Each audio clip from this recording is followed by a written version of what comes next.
Okay, let's jump right into this explainer. Today, we're going to unpack exactly how Bangladeshi entrepreneurs can successfully navigate the incredibly complex world of global exporting. We'll be looking at some amazing expert frameworks designed to take you from a local manufacturer to a true global player. Because honestly, whether you're shipping garments, pharmaceuticals, or agro-products, exporting is a high-stakes game. So let's build your ultimate export readiness checklist. To get us there, we're going to move logically through 6 critical pillars today: the global export opportunity, the export reality check, quality, pricing and documentation, building your digital brand, sustaining long-term trade relationships, and finally, the export readiness checklist. Starting right off with Section 1, the global export opportunity and your global market potential. You probably already know that Bangladesh is an absolute export powerhouse right now. We've got ready-made garments, leather, and jute. But we are also seeing explosive, rapid growth in pharmaceuticals and agro-processed foods. Now, we're drawing our insights today from MD Joinal Abdin. He's a highly respected business consultant with over 18 years of experience. As the Secretary General of the Brazil-Bangladesh Chamber of Commerce and Industry, or BBCII, his expertise is absolutely crucial for small businesses looking to expand into highly lucrative, yet pretty complex, Latin American markets. The opportunity for economic cooperation here has really never been stronger. Moving right along to Section 2, the export reality check: exporting versus selling. Look, selling locally is relatively straightforward, right? You find a buyer, you ship a product. But international exporting, that is a completely different beast. It's an entire ecosystem. A lot of new exporters think finding a foreign buyer is the hardest part. Actually, exporting is a rigorous ecosystem where entirely preventable mistakes, things like poor market research or missing compliance forms, can cost entrepreneurs their time, their money, and their hard-earned reputation. Which brings us to Section 3, quality, pricing, and documentation, focusing on standards and compliance. To compete globally, your domestic quality standards are, frankly, just not enough. You absolutely must meet competitive international production quality standards. We're talking about things like ISO, HACCP, Halal, and Global GAP. For example, if you are targeting Latin American markets, you need to know exactly what the buyer expects on their end. These certifications act as global indicators of your reliability. Without them, your product is often a non-starter before negotiations even begin. And then, of course, there's pricing. Listen, simply slapping a margin onto your local price is a guaranteed recipe for financial loss. You have to calculate critical indirect costs. That means product testing, international packaging, port handling, and marine insurance. On top of that, you must thoroughly understand your Incoterms, terms like FOB, CIF, or EXW.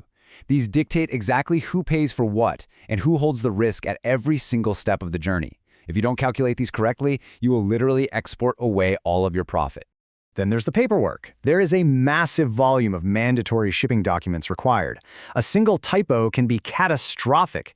If you're entering a strict market like Brazil, documents like a phytosanitary certificate for agricultural goods or a flawless certificate of origin are non-negotiable. Missing or incorrect paperwork will result in immediate customs delays, massive storage fees, or your shipment getting completely rejected at the destination. Next up is Section 4, building your digital brand and your online visibility. Having a great compliant product means absolutely nothing if international buyers can't find you or trust you online. I absolutely love this insight from MD Joinal Abdin. He says, buyers purchase confidence as much as they purchase products. It perfectly proves that in international trade, a premium price is commanded by a premium, trustworthy reputation. If your business looks amateurish online, global buyers will just assume your manufacturing processes are amateurish too. Because today's international buyers always begin their supplier search on Google and LinkedIn. Missing a digital footprint means you are entirely invisible to the global market. You need an SEO-optimized website. You need high-quality product photography and factory walkthrough videos that actually prove your production capacity. An active LinkedIn presence is exactly where B2B networking happens today. If you aren't doing these things, I guarantee your competitors are, and they're the ones winning those international contracts. Let's transition to Section 5, sustaining long-term trade relationships and long-term partnerships. Look, Getting that first order is an amazing milestone, but your long-term success depends entirely on what happens after the shipment leaves the port. International buyers do not want transactional vendors. They want strategic partners. This means you need to be highly responsive to complaints, provide proactive shipment updates, and dedicate yourself to continuous improvement. If a buyer trusts you as their strategic partner, you'll get repeat orders, which is where the real scale and profitability of exporting actually lie. This is exactly why using a professional framework is such a game changer. Take the end-to-end support services provided by Trade and Investment Bangladesh, or TINB, for example. They don't just find a buyer, they provide an initial assessment, dial in your product positioning for specific markets like Latin America, and provide structured buyer-seller matchmaking. It's a systematic approach that transforms a local manufacturer into a highly confident international exporter. Okay, we've made it to Section 6, the climax of our explainer, the Export Readiness Checklist. Are you ready?